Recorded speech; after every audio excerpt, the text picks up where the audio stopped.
प्रथम ऋषभ जिन धर्म करी, सन्मति चरम जिनेश, विघ्न हरन मंगल करन, भवतम दुरित दिनेश। वाणी जिन मुख देखिरी, परिगणाधिप कांत, अक्षर पदमय विस्तरी, करहि सकल कल्याण।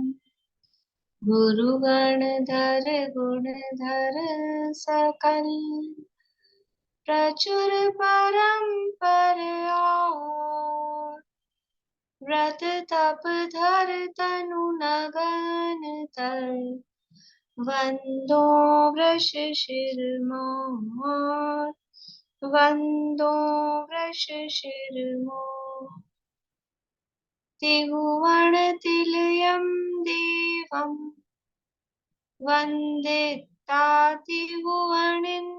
परिपुच्छम्, वोच्छम् मणुपेहाओ, भव्यजनानन्द जननीयो।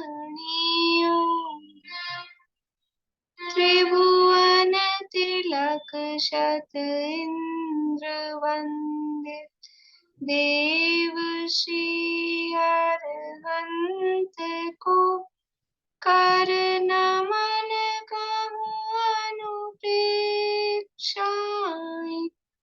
भव्य को सुख कर आओ।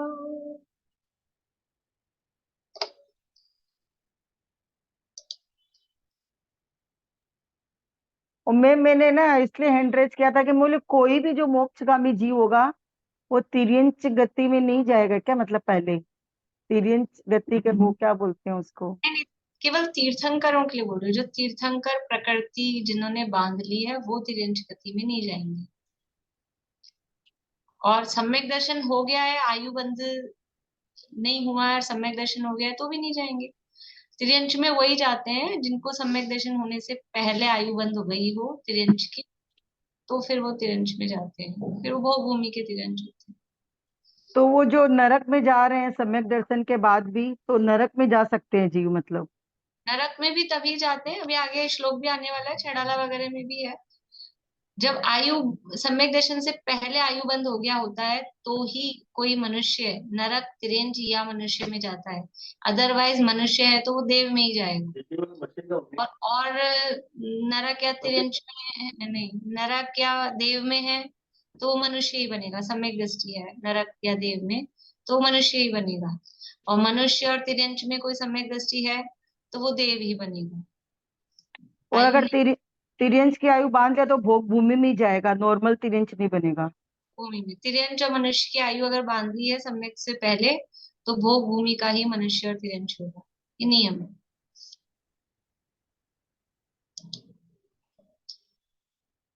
गाथा पाठ करेंगे।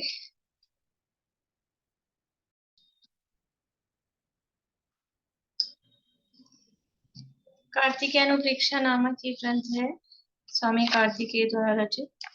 इसके अंतर्गत लोकानुप्रेक्षा की चर्चा भी चल रही है। और लोकानुप्रेक्षा में प्रारंभ में अनुप्रेक्षा प्रारंभ होने से पहले वचनिका में पंडित जयचंद्र छावड़ा ने अलौकिक गणित का प्रकरण यहाँ पर दिया है।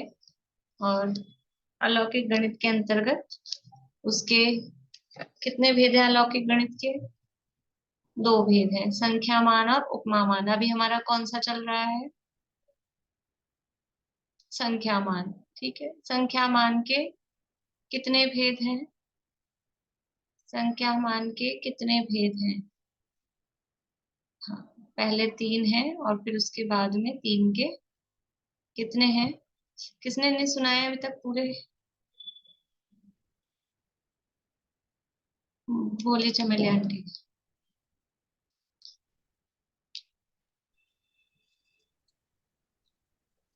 3 भेद संख्यात, असंख्यात और अनंत। संख्यात के 3 भेद जघन्य संख्यात, मध्यम संख्यात, उत्कृष्ट संख्यात।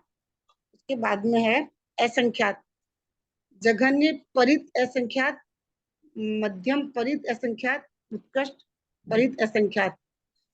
के बाद जघन्य युक्त असंख्यात, मध्यम युक्त असंख्यात, उत्कृष्ट युक्त असंख्यात।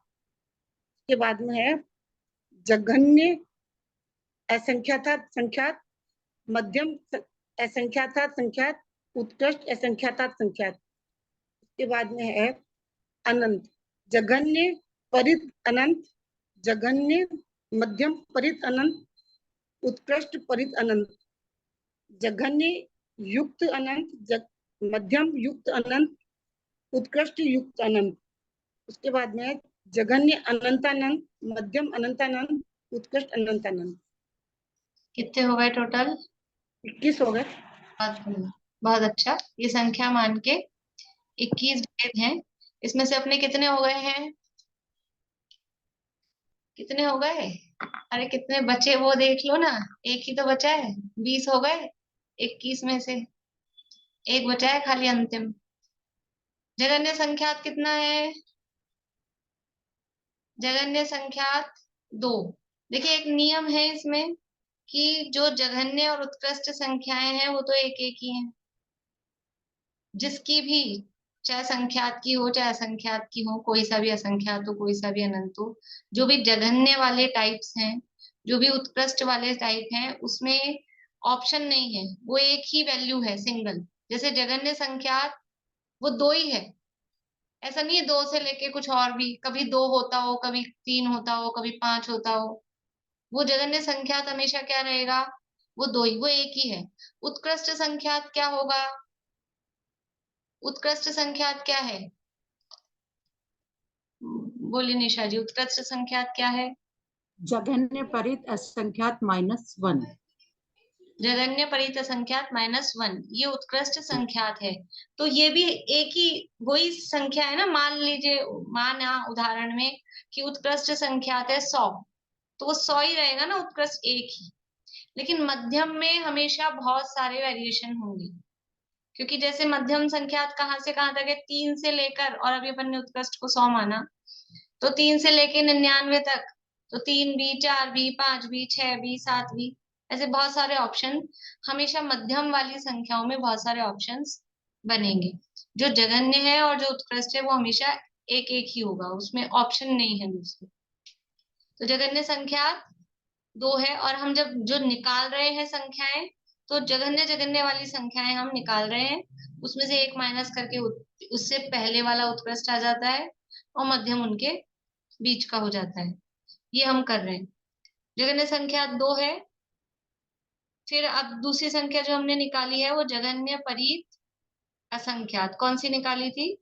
जघन्य परीत असंख्यात। कौन से विधि से निकाली वो? जघन्य परीत असंख्यात को किस विधि से निकाला गया? कुंड विधि से। कुंड विधान, कुंड विधि से। कुंड विधि। बढ़िया। जघन्य परीत असंख्यात किसे कहेंगे? जघन्य परीत असंख्यात किसे कहेंगे? अंतिम अनावस्था कुंड में जो सरसों का प्रमाण होता है, जितनी सरसों की राशि होती है, उसे जघन्य परीत असंख्यात। बढ़िया। अंतिम अनवस्था कुंड में डाली गई जो सरसों की राशि का प्रमाण है वो जघन्य परीत असंख्यात है। इसके बाद में फिर नेक्स्ट संख्या क्या निकाली हमने? क्या निकाली है नेक्स्ट संख्या? बोलिए ललतेश जी, इसके बाद कौन सी संख्या निकाली है जिसको हमने कैलकुलेट किया है? चालू करके बोलिए। हाँ जी। उसके बाद हमने उत्कृष्ट परित असंख्यात निकाला है, जिसका जघन्य युक्त असंख्यात -1। वो तो निकाला मतलब हमने कैलकुलेट किया है, जिसको कोई फॉर्मूला लगाया है, कोई विधि जिसमें अप्लाई की है। कौन सी संख्या? इसकी पावर 3 मैम। जघन्य परित का पावर 3। नहीं, 3 की तो पावर किसी में लगाई नहीं अपन ने। जघन्य युक्त असंख्यात निकाला था। जघन्य युक्त असंख्यात निकाला है। जघन्य परित असंख्यात के बाद में जघन्य परित असंख्यात चौथे नंबर पे है। उसके बाद में पांचवा और छठा तो वैसे ही माइनस माइनस करके करा है ना, वो तो निकालना नहीं कहते उसको। फिर हमने सातवें नंबर पे जगन्य युक्त असंख्यात, वो कैसे निकला है? बोलिए आंटी, बोलिए, जगन्य युक्त असंख्यात कैसे निकला है?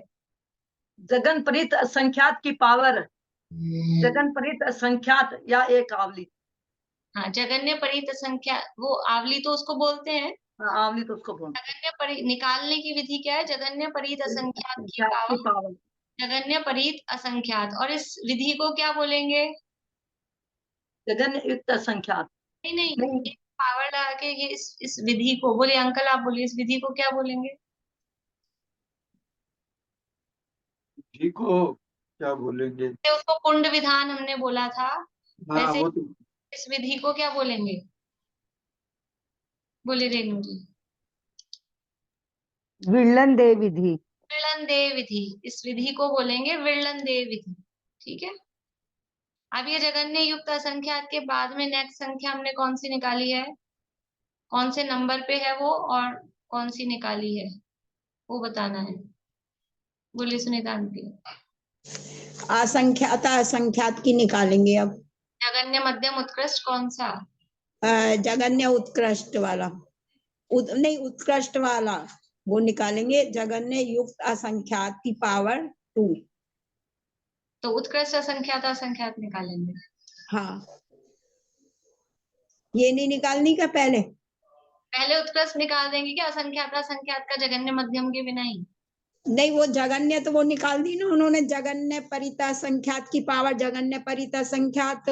परिता संख्यात की पावर जगन्य परिता संख्यात इज इक्वल्स टू क्या होता है? तो फिर जगन्य युक्त अरे संख्यात, मेरे प्रश्न का जवाब दीजिए। जगन्य परिता संख्यात की पावर जगन्य परिता संख्यात इज इक्वल्स टू क्या? वो मतलब उसकी वो ये बोलिए मीना चाची। ये जो नेक्स्ट वैल्यू बोलनी है वो बोलना है। जगन्य परिता संख्यात की पावर जगन्य परिता संख्यात इज इक्वल्स टू जघन्य युक्त संख्या। जगन्य युक्त संख्यात निकला है सुनीता आंटी, वो तो जगन्य युक्त संख्यात निकला है। अब इसके बाद क्या निकालेंगे? इसके बाद में मध्यम युक्त संख्यात और उत्कृष्ट युक्त संख्यात, तो वो निकालना ही नहीं अपने को, मतलब वो तो निकल ही जाएगा। इसके बाद अब क्या निकालेंगे? बोलिए भाई साहब।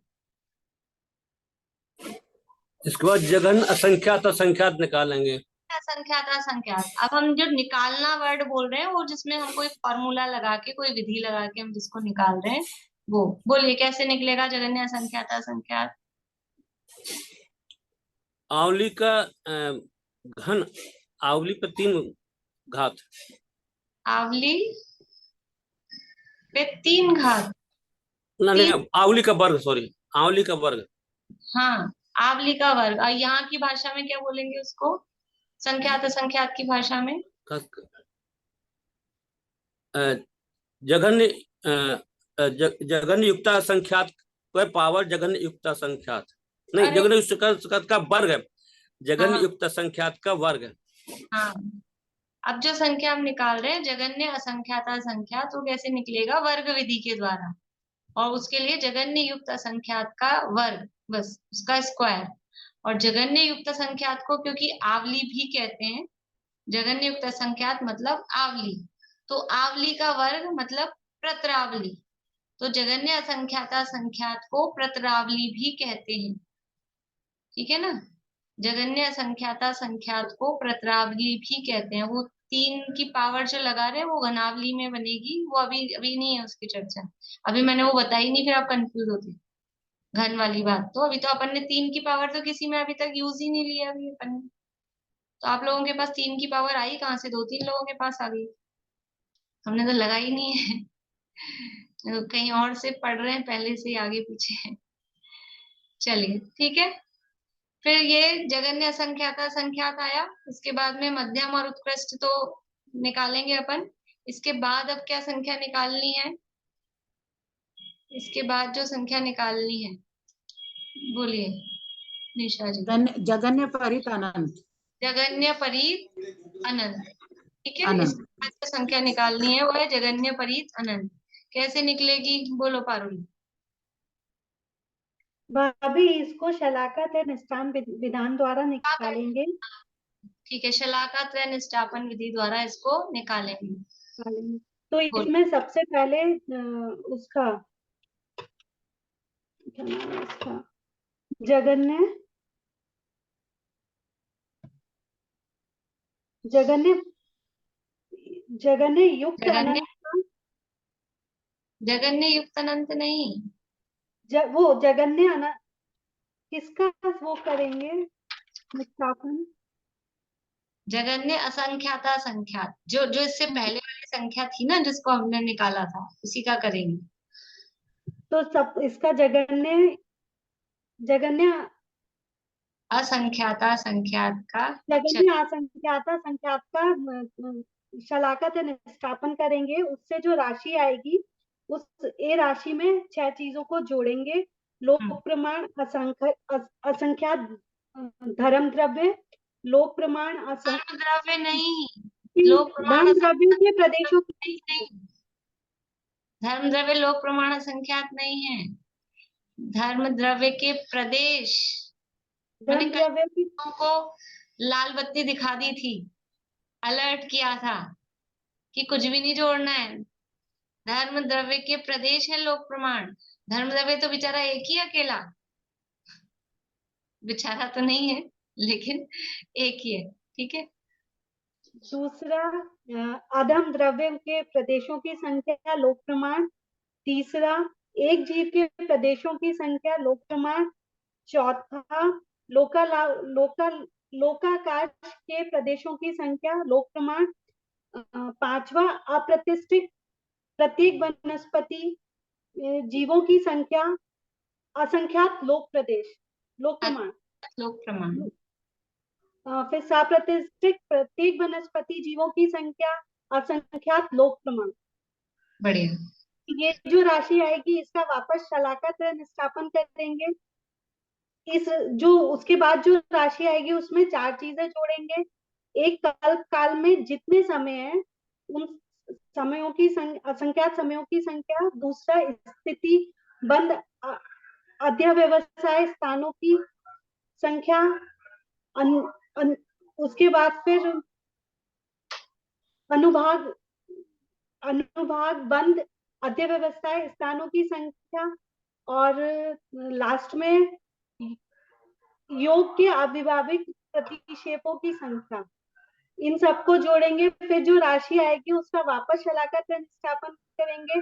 अब जो राशि आएगी वो जगन्य परित अनंत अनंत अनंत होगी। जगन्य परित अनंत। बहुत बढ़िया। ये सब कितनी थी संख्याएं?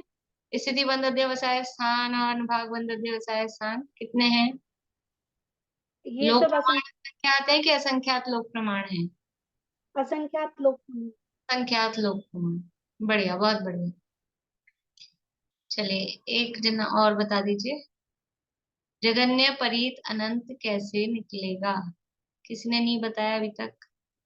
अनीता आंटी बोलिए।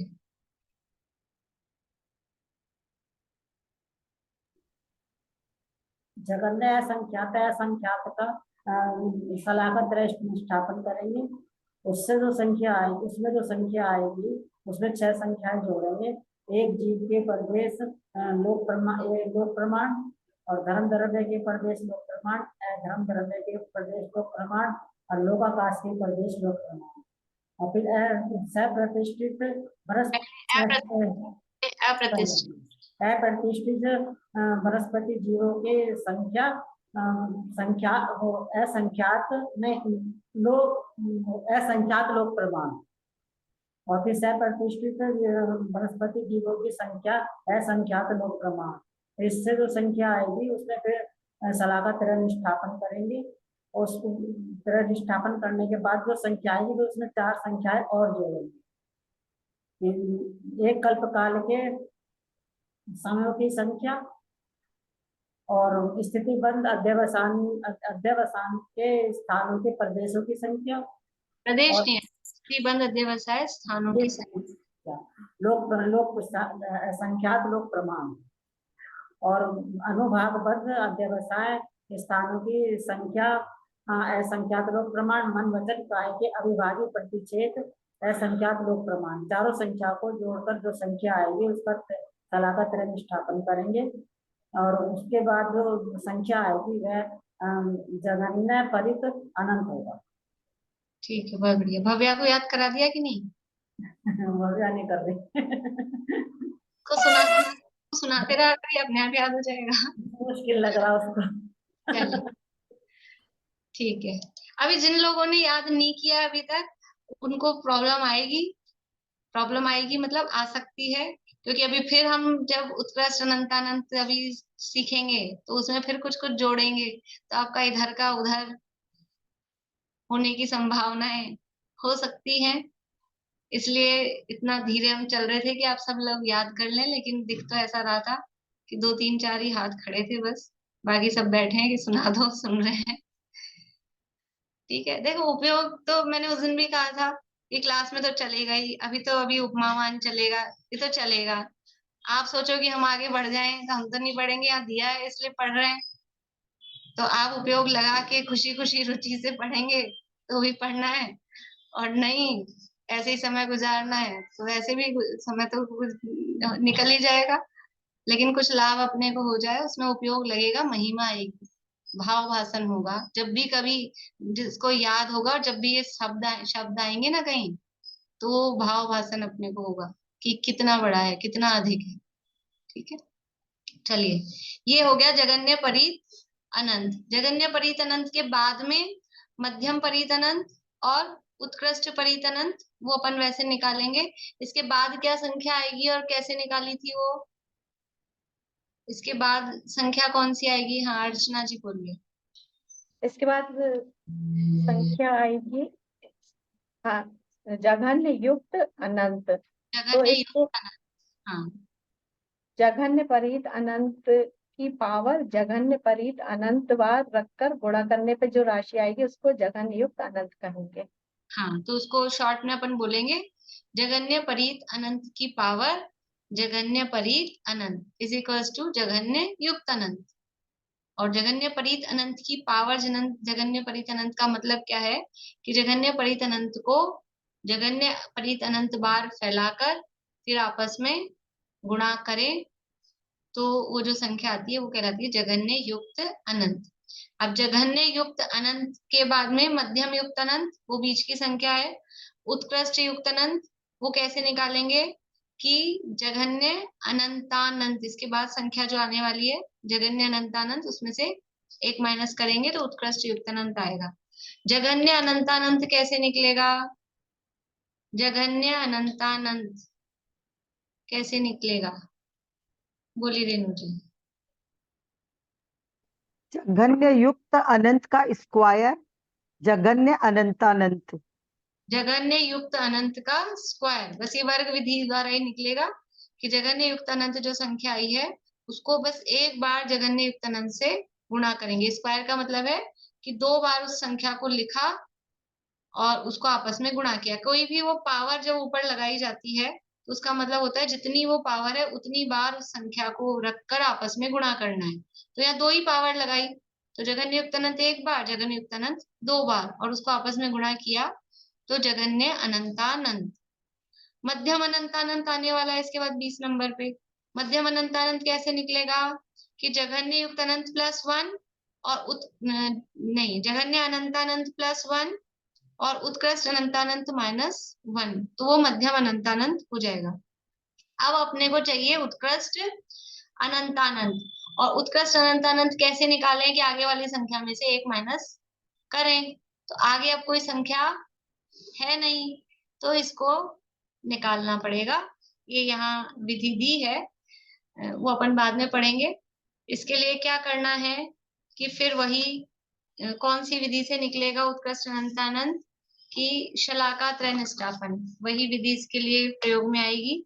तो किसका शलाका त्रय निष्ठापन करेंगे कि जो जघन्य, इससे पहले अपन ने क्या संख्या निकाली थी, देखो उसमें भी जघन्य परीत अनंत में भी जब शलाका त्रय निष्ठापन किया था तो किसका किया था। एक तो इसे ट्रिक आपको समझ में आ जाएगी ना, तो ज्यादा रटना नहीं पड़ेगा। वहां किसका शलाका त्रय निष्ठापन किया था कि उससे जस्ट पहली जो संख्या अपन ने निकाली थी उसका शलाका त्रय निष्ठापन किया था। तो यहाँ भी अपन ने इससे पहले संख्या निकाली क्या है, जगन्य परीत अनंत निकाला है ना? नहीं, जगन्य अनंतानंत निकाला है। जगन्य अनंतानंत निकाला है, तो जगन्य अनंतानंत का शलाका त्रय निष्ठापन सबसे पहले करेंगे। शलाका त्रय निष्ठापन सबको समझ में आया है? शलाका त्रय निष्ठापन क्या चीज होती है? अभी नहीं समझ में आया है जिनको, तो एक आध व्यक्ति है तो आप बार बार में सुनिए। शलाका त्रय निष्ठापन का मतलब है कि जिसका शलाका त्रय निष्ठापन करना है, जिस संख्या का, उस संख्या पर उतनी ही पावर रखकर और उतनी ही उसके लिए शलाका, मतलब इतनी बार अपने को ये काम करना है, उसके लिए उतनी ही शलाका। जैसे 2 का करना है तो 2 टू दी पावर 2, 2 की पावर 2, तो 2 ही विललन में है, 2 ही देह में है और 2 की शलाका, मतलब 2 बार ये काम अपने को करना है। तो 2 की पावर 2, आंसर आया 4। अब जो आंसर आया है उसकी पावर वही लगाकर फिर करना है, तो 4 की पावर 4, तो आंसर आएगा 256 और वो शलाका हो जाती है 0। अब जो 256 आया है उस 256 पे 256 की पावर और 256 शलाका, ऐसे करके 256 बार ये काम करेंगे। तो 256वीं बार में जो आंसर आएगा उसको रख के उसकी पावर वही और वो शलाका, ऐसे करके ये 3 बार ये काम होता है। तो वो संपन्न निष्ठापन, मतलब वो पूरा होता है, उसको शलाका त्रय निष्ठापन कहते हैं। तो यहाँ जगन्य अनंतानंत का शलाका त्रय निष्ठापन सबसे पहले करेंगे।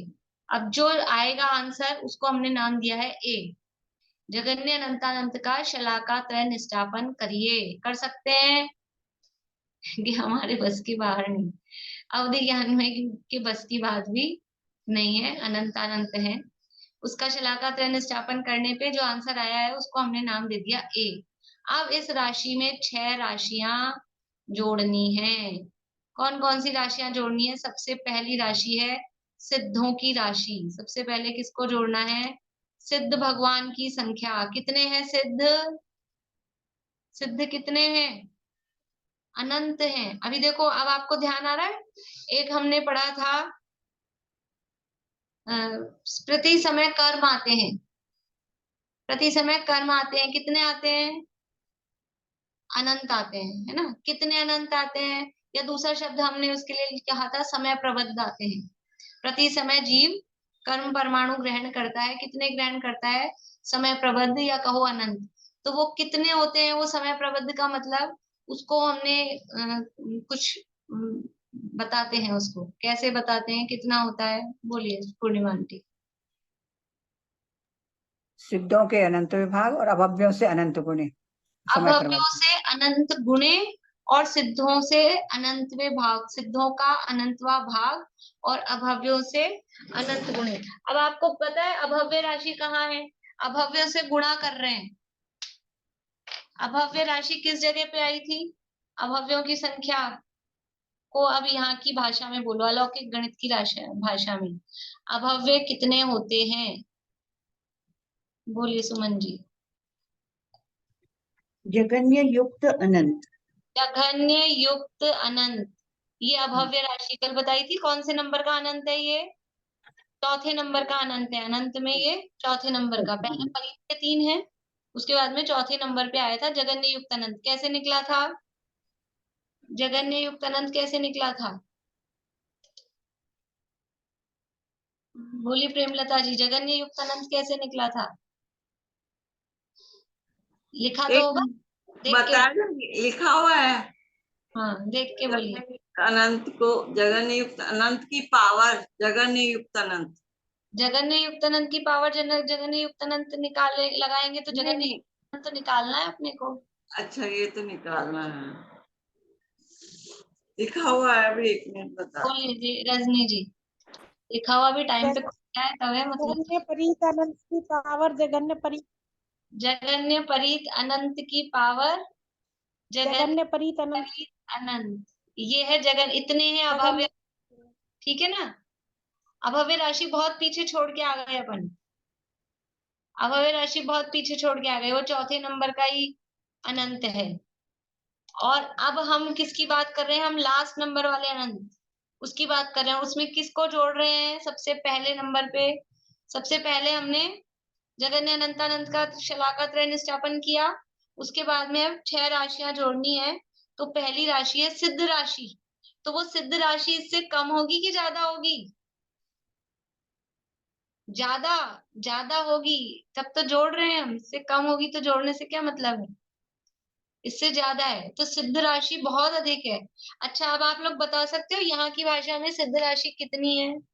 कौन से वाले अनंत है सिद्ध राशि? बोलिए भाई साहब, सिद्ध राशि कौन सी वाली अनंत है? 7वें नंबर का। 7वें नंबर का नाम बताइए। जघन्य परित अनंत, परित अनंत अनंत। नहीं नहीं, परीत के साथ अनंत अनंत तो लगेगा नहीं। जगन्य अनंत, जगन्य अनंत अनंत। नहीं नहीं नहीं,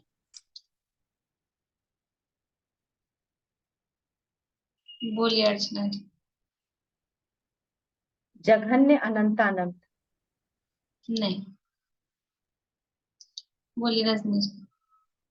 मध्यम अनंत। मध्यम अनंतानंत। जैसे उसमें अपन ने देखा था ना, मध्यम असंख्यात असंख्यात आ रहे थे। मध्यम अनंतानंत में सिद्ध राशि 8वें नंबर में। ठीक है, कोई बात नहीं। तो पहली संख्या क्या जोड़ी अपन ने? सबसे पहले शलाका त्रय निष्ठापन किसका किया है? जघन्य अनंतानंत का शलाका त्रय निष्ठापन किया। जगन्य अनंतानंता 7वें नंबर पे। अब इसका किया शलाका त्रय निष्ठापन, और इसके ये जो राशि आई है इसको नाम दिया है ए।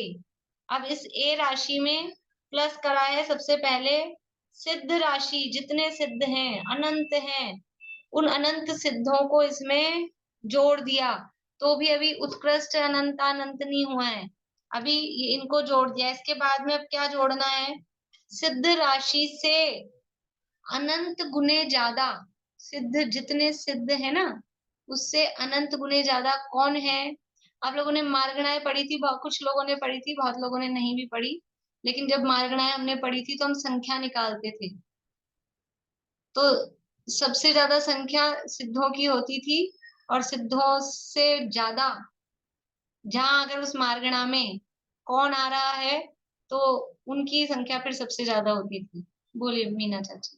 निगोद राशि। निगोद राशि। वैसे जीवों की संख्या अगर अलग अलग देखे तो सिद्ध राशि सबसे अधिक है, लेकिन जिस मार्गणा में निगोदिया जीव शामिल होते हैं तो वहां फिर वो निगोद राशि सबसे अधिक होती है। तो सिद्धों से अनंत गुणे हैं निगोद राशि।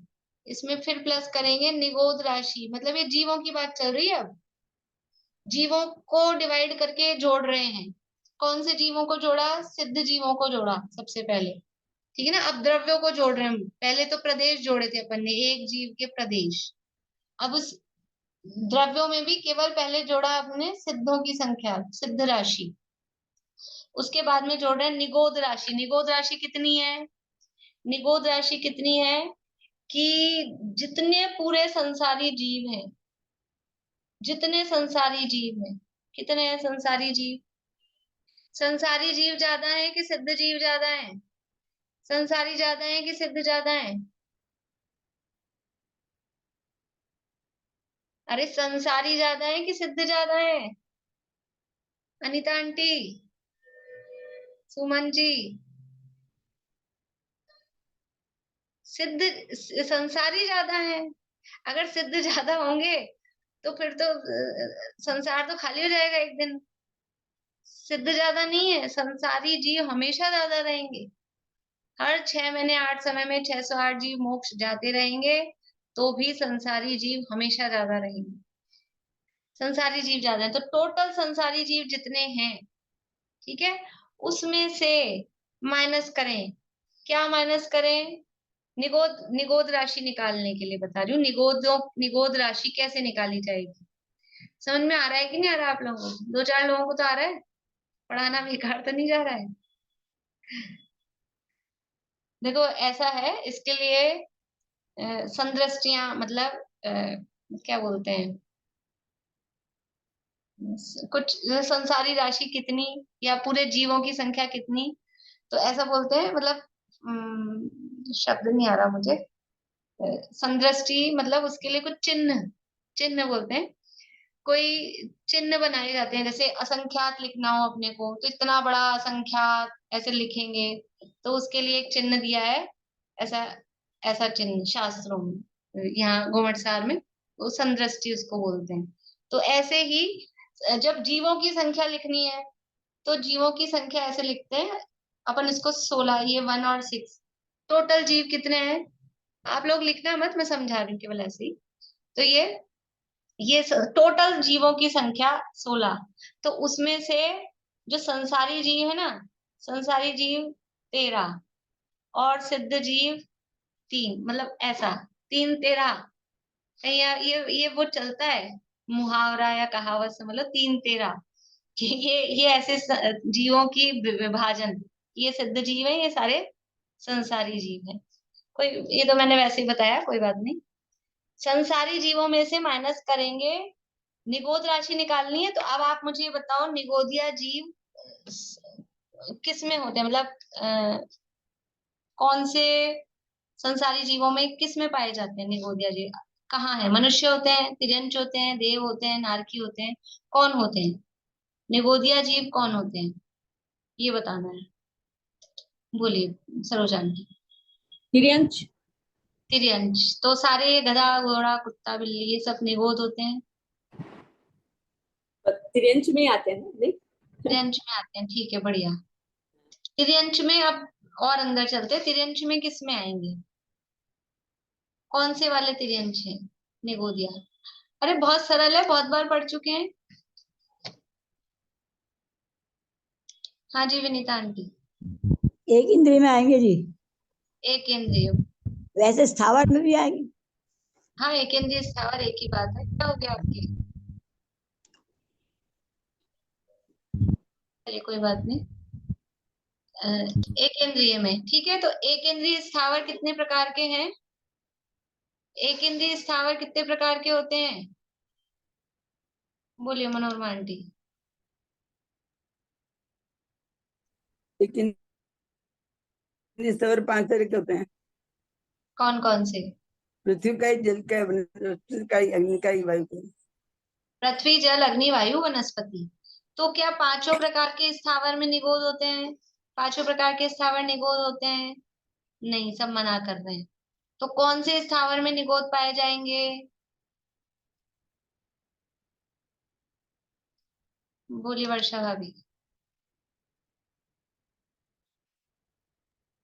साधारण। साधारण क्या? साधारण प्रत्येक पृथ्वी। राशि साधारण नहीं, वनस्पति का होता है ना साधारण, और प्रत्येक वनस्पति का वो साधारण। हाँ, तो पांचों प्रकार के स्थावर में निगोद नहीं पाए जाएंगे, वनस्पति कायिक में। और वनस्पति कायिक भी 2 प्रकार की है, साधारण वनस्पति और प्रत्येक वनस्पति। तो केवल साधारण वनस्पति को निगोद कहते हैं। साधारण वनस्पति मीन्स निगोद, ठीक है। तो क्या क्या हट गया? अब निगोद राशि निकालनी ना अपने को, तो क्या क्या हट गया कि पूरे संसारी जीवों में से 4 प्रकार के स्थावर निगोद नहीं है, पृथ्वी जल अग्नि वायु। और वनस्पति कायिक में भी जो प्रत्येक वनस्पति है वो भी निगोद नहीं है, वो भी माइनस कर दो। और फिर इसके अलावा कौन बच गए? एक इंद्रिय है स्थावर, इसके अलावा कौन कौन से जीव बच गए? 2 इंद्रिय, 3 इंद्रिय, 4 इंद्रिय, पंचेंद्रिय, उनमें भी निगोद, मतलब वो भी निगोद नहीं है, ठीक है। यानी उनको एक शब्द में हम कह सकते हैं पूरे त्रस जीव। त्रस जीव निगोद नहीं है। और एक इंद्रियों में भी 4 प्रकार के स्थावर और प्रत्येक वनस्पति, वो सब निगोद नहीं है। तो जो टोटल संसारी जीव हैं, उन सारे संसारी जीवों में से 4 प्रकार के स्थावर, प्रत्येक वनस्पति और त्रस राशि, इस सबको हम माइनस कर दें तो क्या बचेगा अपने पास में? निगोद की संख्या आ जाएगी, ठीक है ना। जितने टोटल संसारी जीव हैं, पूरे संसारी जीव 5 इंद्रिय वाले होते हैं, 5 इंद्रियों में सारे संसारी जीवों को हम विभाजित कर देते हैं। सारे संसारी जीव पंचेंद्रियाणी 5 इंद्रियों वाले हैं, उसमें से निगोद है अकेले एक इंद्रिय में, ठीक है। तो जितने भी 2 इंद्रिय, 3 इंद्रिय, 4 इंद्रिय, पंचेंद्रिय, त्रस जीवों को माइनस कर दो। और एक इंद्रिय भी 5 प्रकार के हैं, 5 प्रकार के एक इंद्रियों में निगोद नहीं है, 4 में नहीं है, तो 4 को उनको माइनस कर दो, पृथ्वी, जल, अग्नि, वायु। अब वनस्पति का एक बचा, तो वनस्पति का एक भी 2 प्रकार का है, उसमें भी प्रत्येक वनस्पति निगोद नहीं होती है, तो उसको भी माइनस कर दो। तो अकेला अब जो बचा है वो साधारण वनस्पति, यानी वो निगोद की संख्या आ गई। तो हमको निगोद राशि प्लस करनी है, तो कैसे लाएंगे निगोद राशि, उसके लिए अपन ने ये सारी मेहनत की है कि संसारी राशि माइनस पृथ्वी का आदि 4, पृथ्वी आदि 4, मतलब ये राशि है उन जीवों की संख्या, पृथ्वी कायक आदि 4 स्थावर जीवों की संख्या, 4 प्रकार के स्थावर जीवों की संख्या, पूरा लिखना आप लोग। पृथ्वी काय आदि 4 प्रकार के स्थावर जीवों की संख्या प्लस प्रत्येक वनस्पति कायक जीवों की संख्या प्लस त्रस राशि या त्रस जीवों की संख्या। ये सब इसमें से संसारी जीवों में से माइनस करेंगे। संसारी जीव लिख लीजिए या संसारी राशि लिख लीजिए, कुछ भी। ये सब माइनस करेंगे तो निगोद राशि ही निकल के आएगी।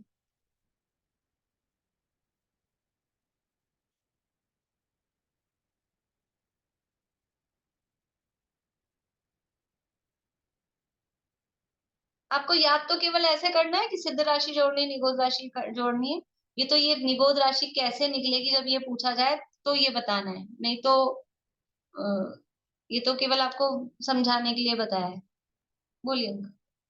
ये देवनार भी त्रस में आ जाएंगे क्या? सब त्रस में आ जाएंगे, त्रस में सब आ जाएंगे, देव नारकी मनुष्य वो सब त्रस में आ जाएंगे, तो वो सब उसमें इंक्लूडेड है। ठीक है, तो 6 राशि अपने को जोड़नी है। सबसे पहली राशि क्या जोड़ी अपन ने? सिद्ध राशि, और फिर उस सिद्ध राशि से अनंत गुना ज्यादा है निगोद राशि। यद्यपि सिद्ध भी अनंत है, निगोद भी अनंत है, लेकिन सिद्ध राशि से अनंत गुनी ज्यादा वो निगोद राशि है, उसको जोड़ा। ठीक है, अब तीसरे नंबर पे किसको जोड़ना है? तीसरे नंबर पे जोड़ना है फिर से प्रत्येक वनस्पति सहित निगोद राशि। तीसरे नंबर पे जोड़ना है प्रत्येक वनस्पति सहित निगोद राशि। अभी हमने क्या किया था, निगोद राशि जोड़ी थी तो प्रत्येक वनस्पति का एक को माइनस कर रखा था इसमें से, अब उसको इसमें प्लस कर देंगे। यानी आप सोचो कि प्रत्येक वनस्पति सहित जोड़ रहे, प्रत्येक वनस्पति का एक जीवों की संख्या वो कितनी होगी कि उनको प्लस करने से कुछ संख्या बहुत बढ़ रही है। तो तीसरे नंबर पे जोड़ रहे हैं प्रत्येक वनस्पति सहित निगोद राशि।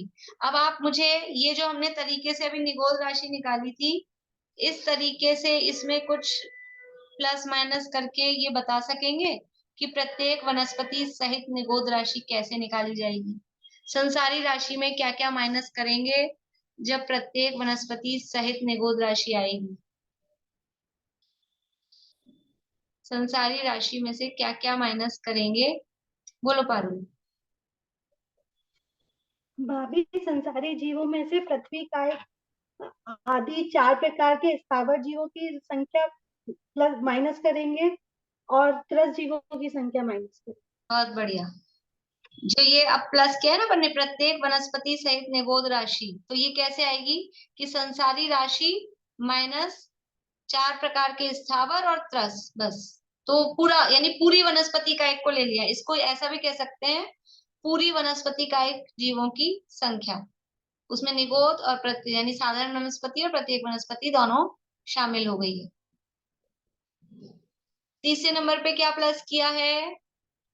प्रत्येक वनस्पति सहित निगोद राशि, अर्थात पूरी वनस्पति का एक जीवों की संख्या। और वो कैसे निकलेगी कि संसारी जीव राशि माइनस 4 प्रकार के स्थावर राशि और त्रस राशि। ठीक है, ये तो लिख नहीं लूँ मैं। सबसे पहले क्या प्लस किया है? सबसे पहले जगन्य अनंतानंत का शलाकात्रय निष्ठापन किया, फिर उसमें सिद्ध राशि प्लस की, फिर उसमें निगोद राशि यानी साधारण वनस्पति अकेली प्लस की थी।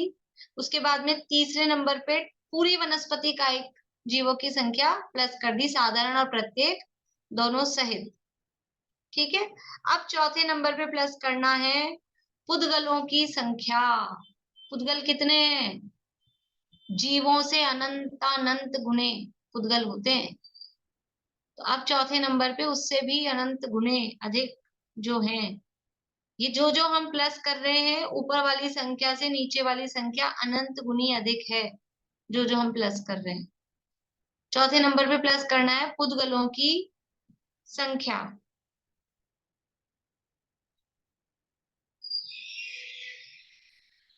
और पुद्गलों की संख्या जितनी है उससे भी अनंत गुणे अधिक हैं 3 काल के समय। पांचवें नंबर पे प्लस करना है 3 काल के समय। अभी वहां जगन्य परीत अनंत निकालने के लिए कौन से समय प्लस किए थे? कुछ समय प्लस किए थे वहां, कौन से समय प्लस किए थे?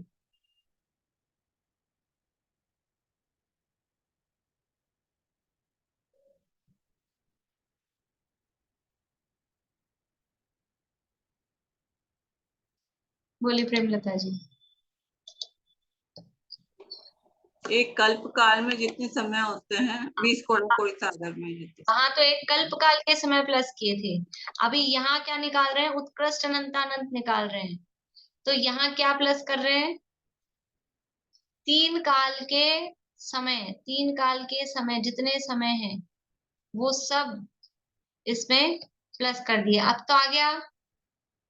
अभी भी नहीं आया, अभी भी पलड़ा ऊंचा ही है, अभी भारी नहीं। और कुछ डालो इसमें, और क्या डालें? अब डालो आकाश के प्रदेशों की संख्या। छठे नंबर पे क्या प्लस कर रहे हैं? आकाश। कौन से आकाश के प्रदेश? लोकाकाश के या लोकाकाश के? ये पूरा अखंड आकाश द्रव्य, आलोक सहित लोक सहित सब आकाश द्रव्य पूरा। कितने प्रदेश है? आकाश कितना है? अनंत। अलोकाकाश बहुत ज्यादा है, अनंत। यानी 3 काल के समयों से अनंत गुने अधिक वो आकाश द्रव्य के प्रदेश है, प्रदेश। देखो, आप देखो, अभी तो हमने वहां क्या प्लस किया था? धर्म द्रव्य के अधर्म द्रव्य के प्रदेश प्लस किए थे, है ना, और लोकाकाश के प्रदेश प्लस किए थे। और यहाँ आए तो हमने क्या प्लस कर दिया? पूरी जीव राशि प्लस हो गई, जीव राशि पूरी प्लस हो गई। सिद्धों को प्लस कर दिया, संसारियों को प्लस कर दिया, निगोदिया को। बाकी त्रस तो ये जो बचे हैं ना, जो बचे हैं त्रस जीव बचे हैं, अब वो त्रस जीव तो असंख्याती हैं, वो तो कुछ ना के बराबर है, उनको क्या प्लस करें, इसलिए उनको छोड़ दिया। वो तो चिल्लर है, सिक्के हैं 10-20 खुले ऐसे, इसलिए उनको तो क्या प्लस करना, उससे कोई फर्क ही नहीं पड़ने वाला है रखने से। तो सारी जीव राशि प्लस कर दी, सारे पुद्गलों की संख्या प्लस कर दी, इनके प्रदेश नहीं ले रहे, अब पूरे उठा के पूरे पूरे द्रव्यों की संख्या प्लस कर दी। और फिर काल द्रव्य की प्रदेश क्यों नहीं प्लस किए? काल द्रव्य के प्रदेश क्यों नहीं प्लस किए? वहां प्रदेश प्लस किए थे ना, यहाँ काल के समय प्लस किए हैं, काल के प्रदेश क्यों नहीं प्लस किए? बोले रेणु जी। काय तो काया रहित होते, वो एक प्रदेशी होता है काय तो। काय नहीं, काल। काल, सॉरी। प्रदेश ही होता है, उसके प्रदेश क्या प्लस करेंगे? ठीक है ना। और काल अणुओं की संख्या को क्यों नहीं प्लस किया? काल द्रव्य की संख्या को, काल द्रव्य की संख्या को प्लस कर देते। बोलिए सुनीता आंटी, काल द्रव्य की संख्या को क्यों नहीं प्लस किया? लोकाकाश के बराबर ही है ना वो तो, कालानु तो कितने हैं? असंख्यात। असंख्यात ही है। अब अनंत निकाल रहे हैं, उत्कृष्ट अनंतानंत निकाल रहे हैं, उसमें असंख्यात को क्या प्लस करेंगे? वो असंख्यात तो यूं है चिल्लर, इसलिए कालाणुओं की संख्या को भी प्लस नहीं किया। काल के प्रदेश तो है ही नहीं, एक ही है, उसको वो प्लस नहीं किया। तो 3 काल के समय प्लस करें, और उससे भी अधिक क्या है आप समझो। आकाश द्रव्य के प्रदेश। जो लोग गुरुदेव श्री के प्रवचन सुनते हैं तो बहुत बार ये आता है कि एक जीव में गुण कितने हैं, उसके लिए बताते हैं कि एक जीव में कितने गुण, कि जीव अनंत, उससे अनंत गुने पुद्गल, उससे अनंत गुने 3 काल के समय, उससे अनंत गुने आकाश द्रव्य के प्रदेश, और उससे अनंत गुने, वो तो फिर यही शॉर्ट में बता देते हैं, एक जीव द्रव्य के गुण, या तो गुणनीबद्ध हैं, एक गुण के अविभागी प्रतिच्छेद आएंगे, ये अनंत अनंत, यानी मुझ में कितने अनंत गुण हैं। अभी गुण नहीं आए हैं अभी किसी भी द्रव्य के, अभी गुण भी प्लस करने वाले हैं।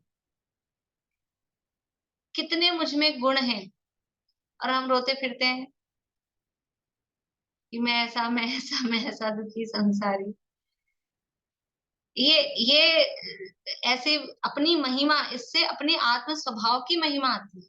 यदि हम इसको गहराई से देखें, विचारें, जिसको अध्यात्म का रस है वो कुछ भी पढ़े, कुछ भी करे, उसमें से अध्यात्म निकलता ही है। जिनागम की कोई भी बात, कोई भी प्रकरण जिनवाणी का, वो आत्मा तक ही पहुंचाने वाला है, क्योंकि वीतरागता की पोषक, आत्महित की पोषक ही जिनवाणी होती है। इसलिए ऐसा होता ही नहीं कि उसमें से आत्मा तक नहीं पहुंचा जाए। जितने भी रास्ते निकलेंगे वो निकल के पहुंचेंगे कहाँ, वो सब वहीं पहुंचने वाले। तो ये अपने आत्मा की महिमा, केवल ज्ञान की महिमा आएगी तो केवल ज्ञान भी तो मेरा ही स्वभाव है, अपनी महिमा आएगी। महिमा आए बिना काम नहीं चल सकता है, महिमा आनी ही चाहिए। महिमा आती है तो उसकी रुचि और उसकी प्रीति वो बढ़ती है, प्रीति होती है तो प्रतीति आती है। तो ये 6 संख्याएं ही इतनी करते हैं, अपने समय हो रहा है, और फिर अपन करेंगे नेक्स्ट, या फिर है तो थोड़ा सा बता दूं एक बार, फिर अपन अगली क्लास में रिवाइज कर लेंगे, नहीं तो फिर 5 दिन का गैप हो जाएगा तो अधूरा सा रह जाएगा। देखिए ये 6 संख्याएं प्लस की है। इसके बाद में अब जो संख्या आएगी अपन ने उसको नाम दे दिया बी, ठीक है ना। पहले शलाका त्रय निष्ठापन किया था जगन्य अनंत अनंत का, उसको ए नाम दिया, ए में 6 संख्याएं जोड़ी तो उसको नाम दिया बी। अब इस बी का करेंगे वापस से वही शलाका त्रय निष्ठापन, और शलाका त्रय निष्ठापन के बाद में जो राशि आएगी उसको नाम दे दिया सी, और सी में फिर से हम कुछ जोड़ेंगे। क्या जोड़ेंगे, तो धर्म द्रव्य के और अधर्म द्रव्य के अगुरु लघु गुण के अविभागी प्रतिच्छेदों की संख्या, यानी ये 6 संख्याएं जोड़ने के बाद जो राशि आई है उसका शलाका त्रय निष्ठापन करेंगे, और शलाका त्रय निष्ठापन करने के बाद में जो सी राशि आई, उस सी राशि में धर्म द्रव्य और अधर्म द्रव्य के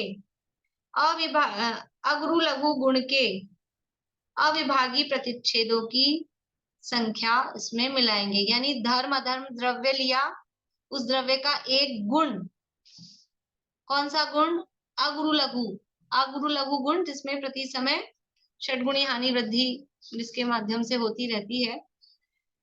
अगुरु लघु गुण का समझा हुआ है, सुना हुआ है। अगुरु लघु गुण कहाँ आता है, अगुरु लघु गुण किसमें आता है नाम, अगुरु लघु ये शब्द कहाँ आता है, द्रव्य के 6 सामान्य गुणों में एक गुण। 6 सामान्य गुणों में अगुरु लघु नाम का गुण है, तो धर्म अधर्म द्रव्य में भी वो गुण है। उस अगुरु लघु गुण के अविभागी प्रतिच्छेद, अविभागी प्रतिच्छेद का मतलब है कि वो गुण है एक, और उस गुण में कितने शक्ति के अंश होते हैं, तो इतने अनंत शक्ति के अंश एक एक गुण में होते हैं। अविभागी मतलब जिसका दूसरा विभाग ना हो सके, ऐसा वो अंश प्रतिच्छेद, उसका नाम है वो अविभागी प्रतिच्छेद। जैसे हम यूनिट देखते हैं, द्रव्य की यूनिट परमाणु, क्षेत्र की यूनिट प्रदेश, काल की यूनिट समय, ऐसे ही भाव की यूनिट होती है वो अविभागी प्रतिच्छेद।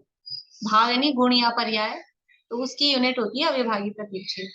तो ये जोड़े इसमें धर्म धर्म द्रव्य के अगुरु लघु गुण के अविभागी प्रतिच्छेद। अब ये जो संख्या आई, ये जोड़ने के बाद इसको नाम दिया डी।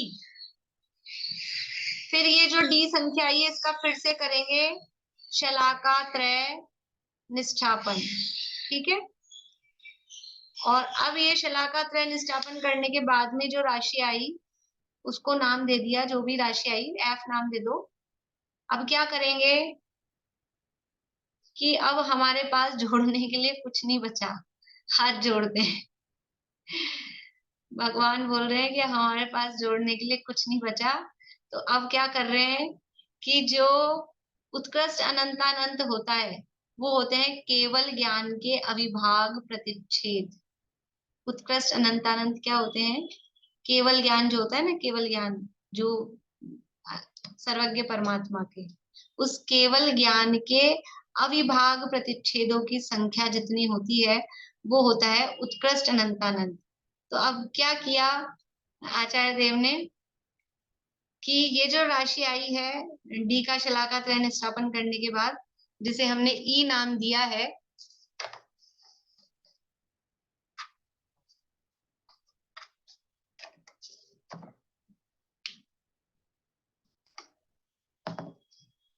ये इसको नाम दिया हमने ई, जो अब आई है शलाका त्रय निष्ठापन के बाद। तो अब क्या करें कि अब हमारे पास जोड़ने के लिए कुछ नहीं बचा, हम हाथ खड़े कर रहे हैं। तो जो उत्कृष्ट अनंतानंत है वो क्या है? वो है केवल ज्ञान के अविभाग प्रतिच्छेद। तो केवल ज्ञान के जो अविभाग प्रतिच्छेद हैं, अविभाग प्रतिच्छेद हैं, उनमें से माइनस कर दिया इस ई को, क्योंकि और कोई उपाय नहीं है। तो जो उत्कृष्ट अनंतानंत है केवल ज्ञान के अविभाग प्रतिच्छेद, उसमें से इस ई को माइनस किया, और इस ई को माइनस करने के बाद जो राशि आई है उसको नाम दे दिया एफ। और फिर क्या कर रहे हैं कि कैसे निकालेंगे उत्कृष्ट अनंतानंत? ये F plus E is equals to क्या आएगा?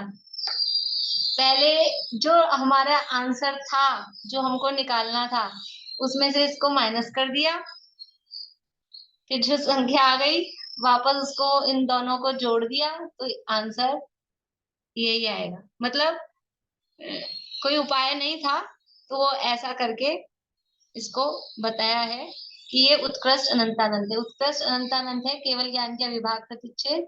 तो यहाँ तक तो जोड़ा, धर्म धर्म द्रव्य के अगु लघु गुण के अविभाग प्रतिच्छेदों की संख्या, वो जोड़ने के बाद शलाका त्रय निष्ठापन किया। तो ये जो संख्या आई है, इस संख्या को जो उत्कृष्ट अनंतानंत है उसमें से माइनस करके, वो माइनस किया तो ये संख्या आई, तो वापस इसको और इसको प्लस किया तो क्या आएगा? यही आएगा वापस, जिसमें से जिसको माइनस किया था उसको उसमें वापस जोड़ दिया। तो ये केवल ज्ञान के विभाग प्रतिच्छेद, ये उत्कृष्ट अनंतानंत होते हैं। इस तरह से उत्कृष्ट अनंतानंत तक की चर्चा हुई है। नेक्स्ट क्लास में अपन इसको फिर से रिवाइज करेंगे, घबराइए मत, अभी नहीं समझ आया हो। और आप लोग खुद फिर से प्रयास करना, अभी इसमें लिखा भी है अपने पुस्तक में, ग्रंथ में, उसको भी देख लेना। नेक्स्ट क्लास में इसको रिवाइज करके फिर हम चालू करेंगे, क्या चालू करेंगे? उपमा मान, ठीक है। वो और गजब का है, अभी तो ये संख्या मान था, फिर उपमा मान चालू होगा। तो आप पीछे का जरूर पक्का कर लें, जगन्य परितनंत में ही है थोड़ा जोड़ तोड़, बाकी तो इतना कुछ था नहीं, और इसमें है तो थोड़े से याद हो जाएंगे तो कंफ्यूजन नहीं होगा। एक बार याद कर लेंगे, कोई कठिन नहीं है, शांति से बैठ के विचार करेंगे तो हो जाएगा। बोलिए रेणु जी। मैम, जो मन वचन काय के जो अविभाग प्रतिच्छेद है, तो वो भी गुणों का अंश है, तो वो उसको फिर क्या बोलेंगे? वो भी तो मतलब गुणों का ही अंश हुआ। हर गुण के अविभाग प्रतिच्छेद इक्वल ही हो, वो बराबर नहीं है, वो कम है ये ज्यादा है। नहीं, वो है तो अपनी मतलब आत्मा। योग मन वचन काय है ना, वो मतलब योग तो आत्मा का गुण है, लेकिन यहाँ मन वचन काय को लिया है, तो वो समझ लो जो इसकी जो शक्ति है, पर वो कंपैरेटिवली कम है उसके अविभाग प्रतिच्छेद, और अगु लघु गुण के या अन्य गुणों के वो कंपैरेटिवली अधिक है, और सबसे अधिक अगु लघु गुण के होते हैं, इसलिए उसको जोड़ा है। वो मैम आप बहुत अच्छे से समझा रहे हो, लेकिन फिर भी थोड़ा टाइम लगेगा। आ जाएगा, अभी पहली बार ही पढ़ा है ना आज, और थोड़ा जल्दी जल्दी भी कर लिया, फिर भी बहुत समय हो गया। बोलिए वर्षा अभी फटाफट। जो ई और प्लस एफ था वो ऊपर वाली संख्या आएगी, इसको भी ऐड करके फिर ये इज इक्वल टू उसके बराबर आ जाएंगे क्या अनंत अनंत के? हाँ, वो क्या E plus F is equals to उत्कृष्ट अनंत अनंत। अभी जैसे आपने बताया ना मन वचन काय के योग और एक आत्मा का गुण योग, तो इनमें क्या अंतर है? मतलब ये तो पुद्गल के हो गए। मन वचन काय के पुद्गल के हैं, और एक्चुअल में यहाँ योग के लिखा है और उसमें योग में मन वचन काय ही लिया है। तो और इसको देखेंगे पुद्गल वाले लिए हैं कि जीव की शक्ति को लिया है, उसको और मैं देख लूंगी। जीव की शक्ति में योग गुण का मतलब क्या कार्य है? जीव की शक्ति में योग गुण है ना, जो संसार दशा में तो आत्मा के प्रदेशों में परिस्पंदन होता है, वो योग गुण का व्यावहारिक परिणमन है। और सिद्ध दशा में वही निष्कंप अवस्था हो जाती है, वो योग गुण का स्वाभाविक परिणमन है। ये जीव की शक्ति होती है। चलिए, अभी समय अपना काफी हो गया है, फिर शेष चर्चा नेक्स्ट क्लास में करेंगे। तब तक के लिए आप लोग विचार करें कि केवल ज्ञान के विभाग प्रतिच्छेद कितने अधिक होंगे कि उसमें मिलाने के लिए कुछ नहीं बचा है। ये उत्कृष्ट अनंतानंद है, वो केवल ज्ञान तो केवल ज्ञान गम्य ही है, अपने कहाँ पार पड़े छद्मस्त जीवों के, इसलिए ये ऐसी यहाँ बताई है। चलिए, जिनवाणी स्तुति कौन बोलेंगे? सुमन जी, आप बोलिए।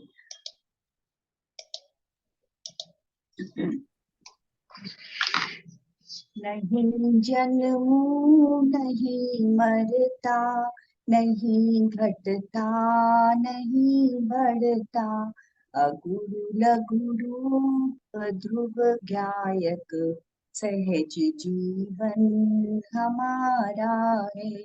सहज ऐश्वर्यमय मुक्ति, अनंतों गुणमयी रिद्धि, विलसती नित्य ही सिद्धि, सहज जीवन हमारा है।